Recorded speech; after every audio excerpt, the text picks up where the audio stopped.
Good morning students, फॉप्स के e learning platform पे मैं आपका स्वागत करता हूं।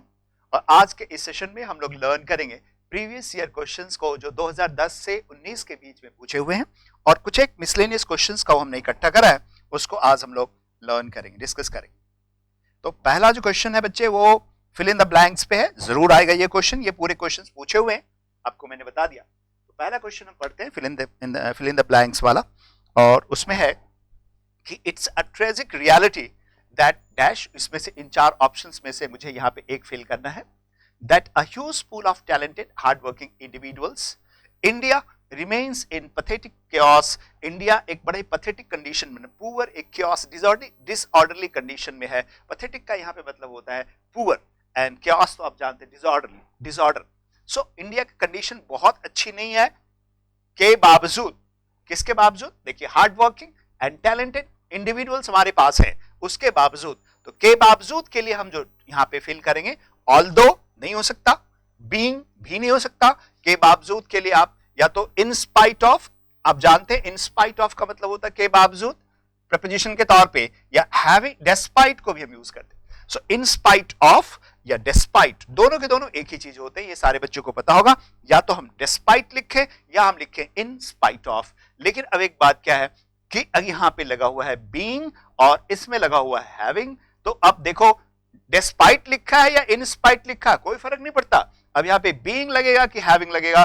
तो इंडिया के पास इंडिविजुअल्स हैं मतलब पजेस करता है, तो हैविंग हो गया, और करेक्ट, हाँ, बी को करेक्ट मारो। बीइंग वाला क्यों नहीं होगा? क्योंकि बीइंग का मतलब होता है इज एम आर, क्योंकि बीइंग को आपने पढ़ा होगा, is am are was were. और हैविंग का मतलब होता है पजेस करना, ही हैज अ कार, मतलब पोजीशन की बात करें, इसीलिए यहां पे हमने बी को करेक्ट करा। ठीक है, अब आप सेकंड की बात करो, मेरे ख्याल से इसमें किसी को कोई डाउट नहीं होगा। सेकंड की बात करें, the youth in India are dash the non functioning UPA government, एक जो फ्रेज है उसके ऊपर यूथ ऑफ इंडिया का उनके बारे में क्या ख्याल है। तो अब देखो, first one, youth in India are dash the non functioning UPA government, उसके साथ एक पर्टिकुलर रवैये की बात हो रही है, एक पर्टिकुलर एटीट्यूड की बात हो रही है। यूथ का attitude non functioning UPA government के प्रति कैसा हो सकता? पार्टेड विद मतलब गेट सेपरेटेड मतलब नहीं है, गेट रिड ऑफ किसी चीज से मतलब छुटकारा पाना, डिस्पोज ऑफ के सेंस पे आप यूज करते हैं।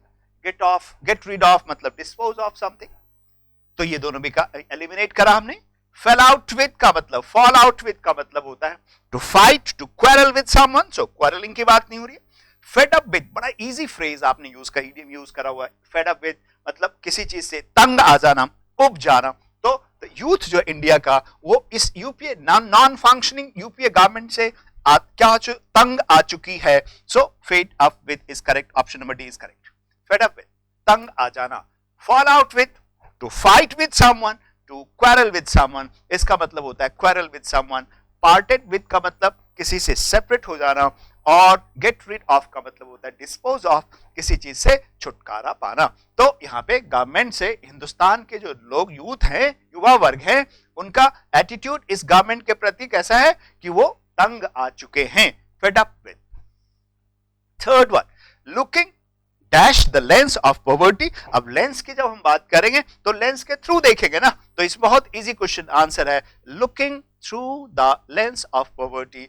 There are various areas of discrimination against women, women के खिलाफ बहुत प्रकार की डिस्क्रिमिनेशन, बहुत से एरियाज में वुमेन के प्रति डिस्क्रिमिनेशन होता है। अगर आप पॉवर्टी के लेंस से देखें, मतलब फाइनेंशियल स्टेटस के से लेंस से अगर आप देखेंगे ना, तो बहुत सारा डिस्क्रिमिनेशन होता है, किसके प्रति?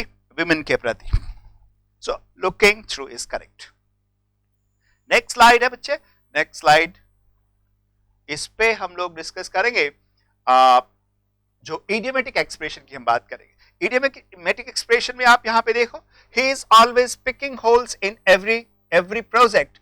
pick holes का मतलब क्या होता है? pick holes का मतलब होता है finding fault in something, किसी चीज में कोई खामियों को निकालना। so finding fault in something, यहां पे आपको मिलेगा asking irrelevant question, suggesting improvement and finding faults with, so option number C is correct. मतलब he has the habit of finding faults with everything, हर चीज में उसको फॉल्ट मतलब खामियों को ढूंढने की आदत सी है। So option number C is correct. Picking holes मतलब finding faults with. Next one, gambling makes a man go broke. अब यहां पे आपको मैं बताऊं, इस सेंटेंस के अंदर जो सब्जेक्ट यूज करा हुआ है गैम्बलिंग, वो यहां पे जिरेंडियल फॉर्म में है। जिस तरह से आप यूज करते हो ना कभी कभार, dancing is my hobby, swimming is good exercise, walking is good for health. तो वॉकिंग, सिंगिंग, डांसिंग, इसी तरह से गैम्बलिंग यहां पे हमने टर्म यूज करा और यहां पे इसका वर्ब है मेक्स। तो gambling makes a man go broke मतलब क्या हुआ, इंसान बिकम्स पेनिलेस। सो यहां पे ऑप्शन नंबर सी को टिक करेंगे, बिकम पेनिलेस। लूज टेम्पर या बिकम रिच से मतलब नहीं है। नेक्स्ट स्लाइड की अगर हम बात करें तो नेक्स्ट स्लाइड 6 नंबर पे जो है उसको हम डिस्कस करेंगे। इसमें आपको वही इडियम्स एंड फ्रेजेस की बात अभी कंटिन्यू कर रहे हैं हम लोग। Sanjay always sets great store bye setting great. ये देखिए, ये फ्रेज जो होता है इडियमेटिक एक्सप्रेशन होता है, वो होता है set great store by. Set great store bye का मतलब क्या होता है ना, इसका मतलब होता है give importance, attach value to something. So Sanjay हमेशा अपने फादर के एडवाइस को इंपॉर्टेंस देता है, वैल्यू अटैच करता है। तो देखिए, लाफ एट एलिमिनेट करा, वैल्यू वैल्यूज ग्रेटली और इग्नोर्स और नेग्लेक्ट्स। सो कौन सा बना, वैल्यूज ग्रेटली मतलब अटैचिंग इंपॉर्टेंस टू समथिंग, अपने फादर के एडवाइस को वैल्यू देता है। So set great store by, set great store by मतलब value greatly. Okay, great store by, fine. Next one जो 7th वन है, if Gaurav does not complete the work allotted to him properly, we shall send him packing. Send someone packing का मतलब होता है किसी आदमी को जॉब से हटा देना। तो terminate someone from the job. I will send, we will send them packing मतलब उसको कहेंगे भैया राम राम, आज के लिए बस अब खत्म हो गया, आपकी जरूरत नहीं है। तो to send someone packing का मतलब जॉब से किसी को हटा देना। तो अब देखो, put him in packing, give him best wishes, give him another work, terminate करना। So terminate his services immediately. Option number D is correct. 7th, option number D is correct. अब हम next slide की तरफ move करेंगे और उसमें आपको spot करना है, एरर को स्पॉट करना है। देखिए ABCD किस पार्ट में एरर है, बहुत इजी क्वेश्चन है इसमें। Though she was sick, but she went to work. अब आपको मालूम है दो या ऑल दो के बाद कोई भी सेंटेंस की, अगर हम किसी भी सेंटेंस की शुरुआत अगर हमने दो से करा या ऑल दो से करा, तो नेक्स्ट जो क्लॉज की हम शुरुआत करेंगे वो येट से होता है, या अगर येट ना हो तो कॉमा लगा सकते हैं, लेकिन यहां पे बट का इस्तेमाल हम बिल्कुल नहीं कर सकते। तो हम बट को काटेंगे, यहाँ पे येट लगाएंगे या कॉमा लगाएंगे। तो दो शी वॉज सिक, या यहाँ पे कॉमा होना चाहिए या यहाँ पे क्या होना चाहिए बच्चे, येट होना चाहिए, बट नहीं होना चाहिए। तो गलती बी पार्ट में है। आसान है। अब हम 9th की बात करें। 9th में no sooner did the chairman begin speaking, some participant started shouting slogans. आप सबको पता है कि अगेन ये जो हम बात करते हैं नो सूनर से, तो नो सूनर के केस में क्या होता है, एक तो इन्वर्जन यूज करते हैं पहली बात, और नो सूनर के बाद जो नेक्स्ट क्लॉज की हम शुरुआत करेंगे वो हमेशा देन से शुरू होता है, THAN देन से शुरू होता है। अब आप यहां पे देखो नो सूनर डिड, देखो इन्वर्जन तो यूज करा हुआ, द चेयरमैन बिगिन स्पीकिंग, यहां पे क्या आना चाहिए था, THAN देन आना चाहिए था। याद रखने की बात है कि THEN देन ना आ जाए। कभी कभार क्या होता है मालूम आपको, यहां पे लोग THEN देन का इस्तेमाल करते, बिल्कुल नहीं, हमें देन का इस्तेमाल नहीं करना, यहां पे THAN देन का हम इस्तेमाल करेंगे। Fine. So no sooner did the police come, no sooner did the police come, the thieves fled ran away, then the thieves ran away। अब वहां पे देखिए देन के बाद the thieves ran away हम इस तरह से बना सकते हैं, जैसे पुलिस आई चोर लोग भाग गए, जैसे ही चेयरमैन ने बोलना शुरू करा लोगों ने स्लोगन शाउट करना शुरू करा, है ना बच्चे। अब हम बात करेंगे 10th वन की। Hardly had I reach the station where, बिल्कुल नहीं, हार्डली से सेंटेंस की शुरुआत अगर हम करते हैं तो बोलो इसमें जो नेक्स्ट क्लॉज की शुरुआत करेगी वो किससे होगा, व्हेन से। सो हार्डली के बाद व्हेन यहां पे आता है, तो ये वेयर नहीं आएगा, यहां पे क्या आएगा, व्हेन। सो व्हेन टर्म यहां पे हमने यूज करा और ये करेक्ट हो गया। ध्यान क्या रखा हमने, दो के साथ, दो या ऑल दो से सेंटेंस की शुरुआत करोगे तो येट से बीच में जो क्लॉज आएगा वो येट से शुरुआत करेगा, येट ना भी हो तो हम कॉमा लगा सकते हैं, सेकेंड वन, नो सूनर से शुरुआत करोगे देन लाएंगे, और हार्डली से शुरुआत करोगे तो व्हेन का इस्तेमाल हम करेंगे। बस इतनी सी बात है बच्चे। अब हम नेक्स्ट स्लाइड की तरफ मूव करेंगे। नेक्स्ट स्लाइड जो है वो है, अब यहाँ पे ये जो है ना, इसमें वर्ड्स आपको दिए हुए, इसमें करेक्टली स्पेल्ड वर्ड को आपको बताना है। इसमें से कौन सा वर्ड करेक्टली स्पेल्ड है उसको आपको बताना है। तो करेक्टली स्पेल्ड वर्ड जरा बढ़िया से हम लोग करेंगे। देखो, प्यूराइल, परगेटिव, रुकी, रूममेट। अब आप लोग बताओ जल्दी से इसमें कौन सा हो सकता है। तो मैं बता देता हूं आपको, इसमें से जो टर्म करेक्ट है, जो स्पेलिंग जिसका करेक्ट है, दैट्स प्यूराइल। एंड प्यूराइल का मतलब क्या होता है मानो? प्यूराइल का मतलब होता है जुवेनाइल। जुवेनाइल का मतलब होता है चाइल्डिश, समझते हो? Childish, childish. So puerile is juvenile, is childish. बोलते हैं that's a puerile act, that's a puerile behaviour. Puerile behaviour का मतलब बड़ा बच्चों वाला, जुवेनाइल या चाइल्डिश। स्पेलिंग होता है ये तो बिल्कुल करेक्ट लिखा हुआ। यहाँ पे प्यूरागेटिव अगर लिखते हो तो प्यूरागेटिव का अलग मीनिंग अलग है। रुकी का स्पेलिंग भी मैं आपको बता दूं, रुकी का स्पेलिंग क्या होता है?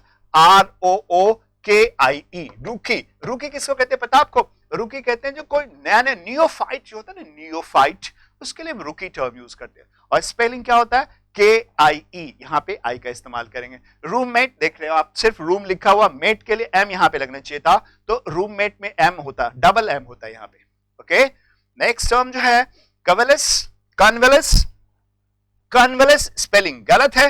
कन्वलस का मतलब होता है रिकूप करना, रिक्यूपरेट करना या रिकूप करना, वापस रिगेन करना हेल्थ को। So that's convalesce, regain health, regain health, that's convalesce. और कॉन्वलस का स्पेलिंग जो होता है बच्चे, उसमें होता है CONVALESCE, यहाँ पे CE होता है कॉन्वलस में, तो ये ध्यान रखने की बात है। Regain health is convalesce, regain health is convalesce, और स्पेलिंग में SCE होता है।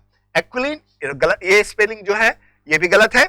इफेमिनेट और एसेसिन। अब जो बचा, इफेमिनेट का स्पेलिंग देखिए, यहाँ पे E होता है, इफेमिनेट। इफेमिनेट टर्म आपने सुना होगा, इफेमिनेट मतलब सिसिफाइड टर्म एक होता है, इफेमिनेट, मिनेट दैट सिसिफाइड। सिसिफाइड का मतलब टू डेलिकेट या विमेनिश, आप जिसको कहते हैं ना विमेनिश, कैरेक्टरिस्टिक ऑफ अ विमेन, जो औरतों के प्रति, जो औरतों का जो एक गुण होता है ना, उस तरीके से। कुछ लोग होते हैं ना, आदमी लोग, उनके अंदर भी कुछ हरकतें ऐसी होती है, मतलब उनका हाव भाव ऐसा होता है जो विमेनिश होता है, तो हम बोलते हैं, उसको बोलते हैं इफेमिनेट। स्पेलिंग में आई की जगह ई का इस्तेमाल करेंगे। करेक्ट कौन सा है? ये assassin. Assassin is what? Assassin is to kill, kill करना, assassin करना, assassinate करना, और assassin जो होता है वो हत्यारा होता है। Someone who assassinates a public figure is assassin। जैसे आप बोलोगे the assassins of Mahatma Gandhi, the assassin of Mahatma Gandhi was Godse. Godse was the assassin of Mahatma Gandhi. Mahatma Gandhi का जो assassin था, हत्यारा था, that was, वो कौन था? गोडसे था। तो असैसिन नाउन के तौर पे भी यूज करते हैं, और इसी से बनाते हैं असेसिनेट करना। Rajiv Gandhi was assassinated, Indira Gandhi was assassinated, इस तरह से हम बात करते हैं बच्चे। अब नेक्स्ट टर्म जो है 13th one, that's exquisite. Exquisite, अब देखो एक्सक्विजिट का स्पेलिंग करेक्ट है कि नहीं? और एक्सक्विजिट इज करेक्ट। बीरीफमेंट में आप यहाँ पे ई लगाते हो, और एग्जॉर्बिटेंट, एग्जॉर्बिटेंट में H नहीं लगता यहाँ पे। एग्जॉर्बिटेंट आपने टर्म सुना होगा, एग्जॉर्बिटेंट प्राइस, एग्जैजरेटेड। प्लेजिंग में क्या होता है? प्लेज में PLEDGE होता है, प्लेज करना। प्लेज टर्म आप लिखते हैं ना इसे, प्लेज, इससे बनता है प्लेजिंग। एग्जॉर्बिटेंट में क्या होता है? एग्जॉर्बिटेंट, तो एग्जॉर्बिटेंट ये होता है। और बीरीफमेंट जो टर्म हम लिखते हैं ना, BE लगाते हैं यहाँ पे, BEREAV, बीरीफमेंट, ये होता है बीरीफमेंट। तो एक्सक्विजिट जो है ना, एक्सक्विजिट मतलब वेरी फाइन, ग्रेट, बहुत बढ़िया। That's exquisite arts, exquisite craft, इस तरह से हम यूज करते हैं। So exquisite is correct. Next term is decongestant, infinitesimal, colossal and playwright. तो मैं आपको बताता हूं, प्लेराइट में यहां पे W का इस्तेमाल करेंगे। प्लेराइट, प्लेराइट ड्रामेटिस्ट के लिए आपने पढ़ा, Shakespeare was a great playwright, तो प्लेराइट में WRIGHT, प्लेराइट ये होता है, ये करेक्ट स्पेलिंग होता है। ड्रामेटिस्ट मीनिंग क्या होता है इसका? प्लेराइट का बच्चे, ड्रामेटिस्ट जो ड्रामा लिखते हैं। और कॉलोसल, डबल एस लगता है यहाँ पे, कॉलोसल स्ट्रक्चर बोलते हैं ना, दैट्स अ कॉलोसल स्ट्रक्चर या समथिंग, ब्रिज या बिल्डिंग व्हाटसोएवर, सो कॉलोसल डबल एस होता है यहाँ पे। इनफिनिटेसिमल, इनफिनिटेसिमल का मतलब होता है माइक्रोस्कोपिक, एंड बिल्कुल करेक्ट स्पेलिंग है इनफिनिटेसिमल, करेक्ट स्पेलिंग। इनफिनिटेसिमल का मतलब टाइनी होता, टाइनी इज वेरी स्मॉल। डिम्यूनेटिव आपने टर्म सुना होगा, डिम्यूनेटिव, tiny, very small, microscopic, that's infinitesimal, so infinitesimal is that, और स्पेलिंग इज बिल्कुल करेक्ट, इसका स्पेलिंग बिल्कुल करेक्ट है। नेक्स्ट जो 15th वन है बच्चे, दैट्स ट्रॉमेटाइज्ड, ये आप जानते होंगे, ट्रॉमेटाइज्ड में ए लगता है यहाँ पे, ट्रॉमा, ट्रॉमा कैसे लिखते हो आप, ट्रॉमा ऐसे लिखते हो ना, ट्रॉमा, उसी से ट्रॉमेटाइज बना, तो यहाँ पे ओ की जगह ए लगेगा। और वेनगार्ड, देखिए वेनगार्ड मतलब फ्रंट का, फ्रंट में जो लीड करता, लीडर जो होता है, तो वेनगार्ड में क्या नहीं लगता, ई नहीं लगेगा, यहाँ पे ई काट दे तो ये करेक्ट हो जाएगा। तो ये भी रॉन्ग था, ये भी रॉन्ग था। गनोरिया में यहाँ पे जो डिजीज होता है गनोरिया, इसमें डबल आर होता है, यहाँ पे डबल आर, सो करेक्ट कौन सा है, कमिसरेट। एंड कमिसरेट जो है ना, यूनाइटेड यूएसएसआर में एक गवर्नमेंट डिपार्टमेंट को कमिसरेट बोला जाता था, सो कमिसरेट इज करेक्ट बच्चे। नेक्स्ट वन जो है, नेक्स्ट स्लाइड, वो आपका है choose the words opposite in meaning to the given word. इसमें हम एंटोनिम की हम बात करेंगे, opposite in meaning, that's antonym. 3-4 question, 2-3 question synonym से और 1-2 क्वेश्चन एंटोनिम से, ऐसा पूछता ही पूछता है। फ्लैजिटस, फ्लैजिशस पढ़ते हैं इसको, फ्लैजिशस। फ्लैजिशस का मतलब क्या होता है बोलो, फ्लैजिशस का मतलब होता है विशस, विशस। फ्लैजिशस का एग्जैक्ट मीनिंग क्या होता है, विलेनियस या विशस, विशस, ये इसका एग्जैक्ट मीनिंग होता है। तो विशस का ऑपोजिट क्या होगा, वर्चुअस होगा। अब देखिए वर्चुअस है ना, बिल्कुल है, यहाँ पे virtuous is the correct, so virtuous हो गया, बिल्कुल करेक्ट हो गया। और इसी में और भी वर्ड्स हैं, इग्नोरेंट आप जानते हैं, not knowing something. Frivolous is frivolous मतलब very cheap, not so important, frivolous idea, not important. और वैपिड का मतलब होता है डल, वैपिड मतलब डल, लैकिंग इंटेलिजेंस, या आपने एक टर्म सुना होगा इंसिपिड, वैपिड के लिए हम टर्म यूज कर सकते हैं इंसिपिड, मतलब डल या लैकिंग टेस्ट। एंड फ्रिवलस तो मैंने आपको बता दिया, cheap, not important, that's a frivolous.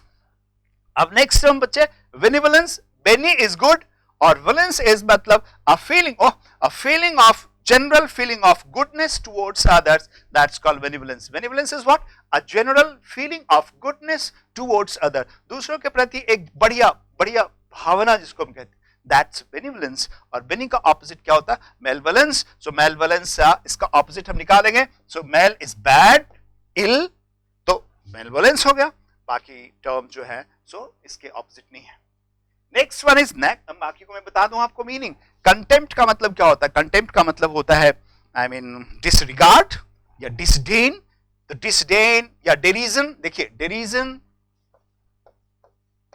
Contempt, disregard, disregard या डिस्पाइट। आपने डिस्पाइट टर्म, अभी देखो डिस्पाइट एक नाउन भी होता है, डिस्पाइट एक प्रीपोजिशन भी होता है। डिस्पाइट एक प्रीपोजिशन के तौर पे इसका मीनिंग होता है के बावजूद, और डिस्पाइट यहाँ पे जो हम यूज करते हैं एज अ नाउन, ये despite as a noun use करते, देखिए बड़ा इंटेलिजेंट बात है यहाँ पे हम लोग कर रहे हैं।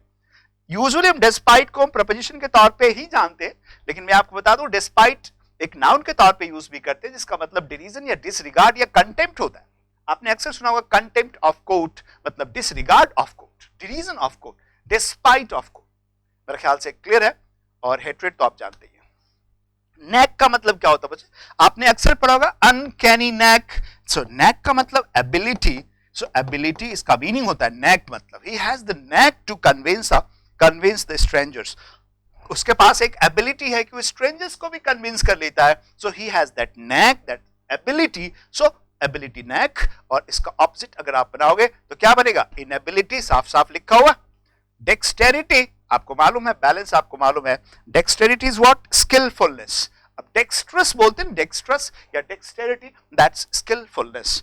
और नेक्स्ट स्लाइड जो है बच्चे, उस पे हमको क्या करना है, इसमें हमें निकालना है ऑल्टरनेटिव। ऑल्टरनेटिव का मतलब बोलो जल्दी, सिनोनिम्स। सो ब्राउज करते ना, ब्राउज मतलब एग्जामिन करते, सो देखो एग्जामिन करना, पेरूज करना, ब्राउज के लिए पेरूज टर्म भी हम यूज करते, एग्जामिन क्लोजली या peruse, that's browse, examine closely, okay.